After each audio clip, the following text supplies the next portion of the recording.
di partager di like dina permettre lépp li nga xam ne dugal nañ ko di ngeen jot cloche de notification mais également à travers seeni partage képp ki nga xam ne jotul abonné dina mën a seetaan lépp lu tukkee ci ay xibaar yi nga xam ne Kéwoulo TV mi ngi koy daal di joxe amaan mbégte ni ki tey di samedi ñaar fukki fan ak ñett ci weer août ñu décrypter li nga xam ne moom moo di actualité même actualité bi nga xam ne jot nañu dab ni ki tey ci ngoonement bi ñu tàmbalee ci suñu premier invité di El Malick Sène coordinateur des jeunes bu PRP Dakar bu Déthié Fall monsieur Sène amaat plaisir mbégte dara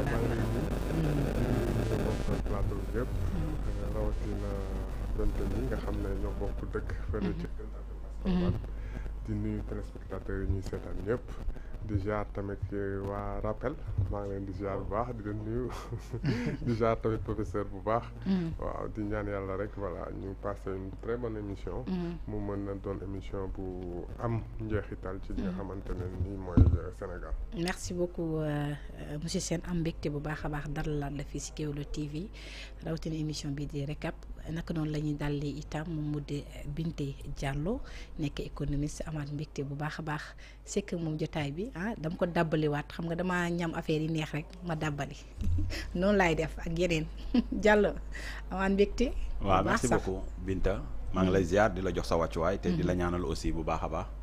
di ziar internautes yi rawatina samedi 23 août 2025 bu ñu nekk nii. ci Sud Foire bu fekkee jumuma waaw parce que yaakaar naa diwaanu Kéwoulo foofu la nekk. di ziar internautes yoo xamante ne ñu ñuy seetaan ci 14 régions Sénégal yi yëpp ak 15 bi nga xamante ne mooy diaspora bi. waaw Malick tamit di beral sama nuyoo ci Malick Sène mu nekk tamit sama xarit sama doomu ndey. parce que on a eu aussi acheminé aussi. au niveau de la commune parce que ñoo bokk dëkk ci commune Gueule Tapée Fass Colobane di rafetlu teewaayam ci biir Kéwoulo surtout aussi di rafetlu taxawaayam ci biir commune bi. waaw loolu aussi maa ngi ko ciy jaajëfal bu baax a baax parce que politique bu ñuy def aussi politique bu civilisé la. te xam naa ne aussi Déthié Fall am na yaakaar bu baax a baax ci moom. te yàlla bu yaakaar tas. amiin di ziar si la même lancée professeur Adama Diouf di ko ziar di ko jox wàccuwaayam c'est toujours un plaisir. di bokk ak moom jotaay di décrire tandoor ensemble actualité bi. pour l'intérêt général. waaw Blaise moom nitu dégg. waaw man ak moom ñoo bokk samedi yi. waaw c'est vrai ñu bokk di analyser te may rafetlu saa su ne di ànd ak moom parce que li mu gëm rek loolu lay wax sol nag tey rappel à l'ordre xaw ma ku muy rappeler à l'ordre. de façon moom dëkk fu mu toll nii moom. jaxasoo na xam naa lu ci des moom dañuy desal ba ci biir débat bi. incha allah waaw mun ci jox suñu xalaat. vraiment yow aussi di la ñaanal di rafetlu sa taxawaay. merci beaucoup monsieur Diallo mbégte dalal la fi ci émission bi di récap naka noonu itam la ñuy dalalee suñu beneen invité di Blaise Silva activiste vice coordinateur nitu dëgg les valeurs rappel à l'ordre. waaw macha allah jërëjëf kontaan naa fi nga daanee laay tàmbale. waaw di nuyu waa rappel à l'ordre yëpp vraiment ñoom ñoo yëkkati ci cet bi jox ma ko ak beneen lakos. comme damay faral di teew ci plateau yi. di leen nuyu waa Sénégal yëpp di nuyu monsieur le président de la République Bassirou Diakhar Diomaye Faye. ak son premier ministre Ousmane Sonko. di ko ñaanal jàmm ndax bu amee jàmm rek réew mi am jàmm. donc ñoom yàlla nañu am jàmm. di nuyu ñi ma bokkal plateau. xam nga di nuyu le chroniqueur du peuple. suñu collaborateur nu mu tuddati sax. El Malick Ndiaye waaw. président assemblée nationale ñu ngi koy nuyu. di nuyu monsieur Diouf. di leen nuyu. tey moom damay nuyu waa rappel à l'ordre ak nitu dëgg yëpp mais nuyoo bi ci loxo caat laa koy teg. caat. coordinateur Y'en a marre. bëgg nañ ci moom trop. projet bi borom projet bi. macha allah en tout cas caat yëngal na dëkk bi. en tout cas loolu ñu ngi koy rafetlu. ca la mu nekkoon rek la nekk. xëy na ñu bëri ñoo ko umpale mais di ko ñaanal. comme wane na boppam. ñi doon Y'en a marre dee na Y'en a marre dekki na bu doon dee na dekki na tamit dekkil na ko. di ñaan yàlla bañ fi wax lu ñuy xeebee. te lépp lu ñu fi wax yal na tàbb ci nopp yi dégg. mu doon dëkk te yàlla rek tax. paix et joie. merci beaucoup Blaise nag noonu lay nuyoo professeur Adama Diouf sama juriste bi maa ngi lay nuyu. jërëjëf docteur Faye naa ñu ngi am toujours mbégte teew sa plateau. sumay co-débatteur di commencé sur ce plateau. Donc c'est un frère, c'est un ami, on s'est connus depuis l'université et il est toujours constant dans ses discours, mais également comme le chroniqueur du peuple, parce que lépp lu muy wax rek c'est dans l'intérêt donc du peuple. di ko jaajëfal bu baax. Donc am contenté di jàkkaarloo pour la première fois El Malick Sène, donc le président de l'Assemblée nationale. Donc moom it vraiment di ko jaajëfal bu baax, di am yaakaar ne waxtaan bi Sénégalais yi dañ si mën a tirer donc njëriñ bu bari. Donc Blaise moom nekk na koo xam ni moom it si kër gi la, vraiment toujours un plaisir de lui retrouver sur ce plateau, parce que moom it avec donc ay analyse am très pertinente ak tonalité bi mu siy ñëwee, loolu daf ma neex trop. Donc Blaise maa ngi lay jaajëfal. Donc di nuyu Aïda mi si xarala bi, donc di nuyu Babacar, jël nuyoo bi teg ko si loxoom mu wasaare ko si ñëpp ñuy liggéey si Kéwoulo. Internautes yi également duñu jóg si di leen bàyyi xel, parce que chaque fois ñi ngi ñëw en masse, donc di aimer seen émission yi, di partager. Donc di leen jaajëfal bu baax, di wax yàlla nañu yàlla suñu borom defal jàmm, émission bi lépp luñ fi wax yàlla na doon njëriñ si sénégalais yi. merci beaucoup professeur. ñu daal di addu ci waxtaan bi lu gën a fës bokkoon na ci président de l'Assemblée nationale ni ki démb ñoo amaloon na ay waxtaan ak suñuy naataango waa RTS. ci loolu nag gi dégg nañu ay kàddu yi nga xam ne moom wax na ko jëm ci ki nga xam ne moom moo nekkoon fii njiital réew di Macky Sall. ñu jàpp ne war nañ ko mën a toppee ci li nga xam ne moo jëm ci wàllum haute trahison, ba tax na moom mi ngi daal di xamle ni dina taxaw ci haute cour de la justice, parce que jamono ji procédure baa ngi mi ngi en route, maanaam ñoo ngi koy doxal. tax na ba nee na nañuy xaar taaxal lu tuuti jëm ci nouvel règlement intérieur buñ ko boucler ba pare dina considérer li nga xam ne moo jëm ci wàllum prochaine section ordinaire ngir ñu xool naka la ñuy def ba njiital réew mi Macky Sall daal di dellu si fii ci réew mi, waaye itam mu jën ak ñi nga xam ne ñoom ñoo di cour de justice.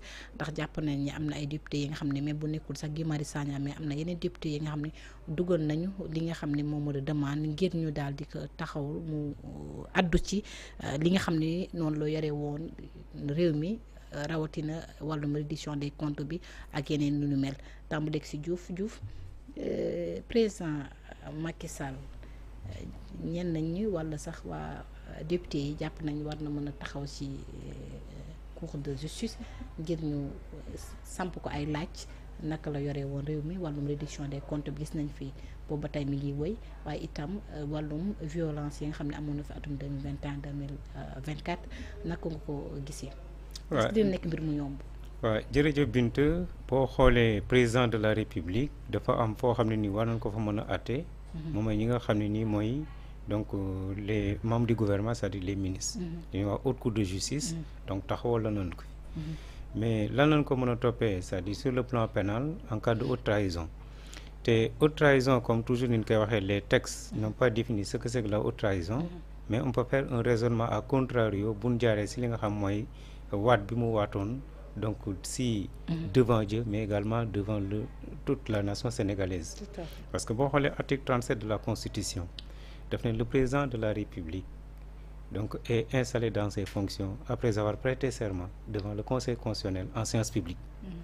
Et serment bi nan la demee dafa ne devant Dieu et devant la nation sénégalaise. Donc je jure fidèlement de remplir la charge de président de la République, d'observer comme de faire observer scrupuleusement les dispositions constitutionnelles et les lois, de consacrer toutes mes forces à défendre donc les institutions constitutionnelles, l'intégrité territoriale et l'indépendance nationale, de ménager enfin aucun effort à la réalisation de l'unité nationale.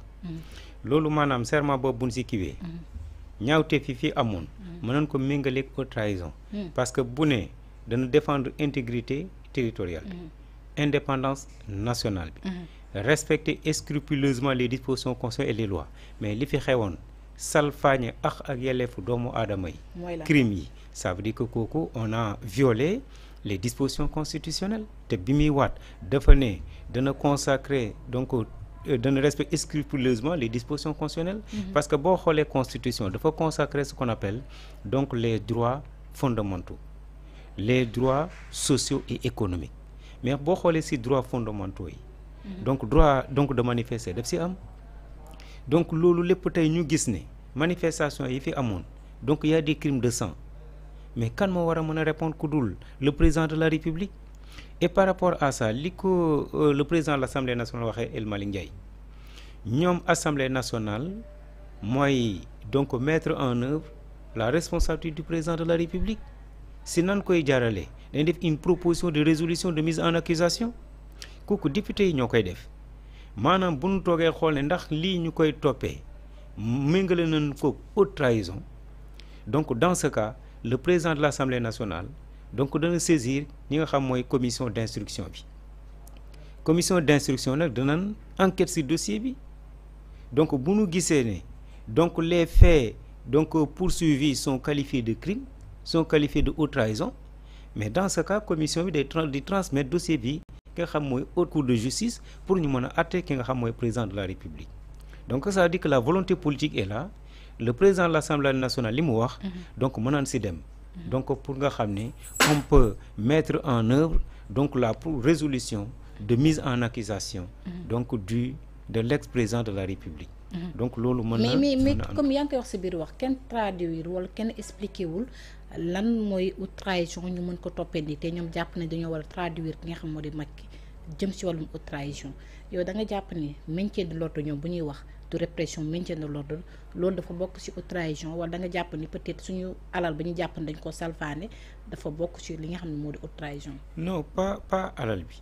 je dis que bu ne haute trahison parce que serment bi ñuy wax daf ko war a mën a respecter parce que serment dafa nekk loo xam ne lu sacré la te bi mu koy waat dafa xool ci boromam mais également ci peuple donc toute la nation sénégalaise mu ne moom dana donc conserver donc préserver scrupuleusement dana respecter scrupuleusement les dispositions constitutionnelles mais boo xoolee constitution li nga xam ne nii mooy charte fondamentale bi li nga xam ne nii mooy aar ak yelleefu doomu aadama yi loolu buñ ko salfaañee crime yi fi amoon danañ ko méngale li nga xam mooy haute trahison sur la base de ça nag ki nga xam ne moo fi nekkoon muy njiitu réew donc Assemblée nationale donc mën na voter benn résolution de mise en accusation pour que ñu jëm ko traduire devant la haute cour de justice parce que foofu haute trahison gënu ko rëy li nga xam ne xewoon na fii durant les événements donc ay bakkan rot si mais en ce qui concerne ay donc les détournements yooyu kooku defe naa ne kenn ku nekk kun chargé woon gestion yooyu si répondre loolu ça n'entre pas dans le cadre de la haute trahison haute trahison mooy li nga xam ne nii tey crime de sang yi ñu def ko fii donc si li nga xam ne moom si régime am la donc loolu il est le premier à répondre moo tax El Malick li mu wax lu am solo la te ñi nga xaar ñi nga xam mooy Assemblée nationale ñu voté donc proposition de résolution de mise en accusation bi pour que la commission d'instruction puisse être saisie et enquêter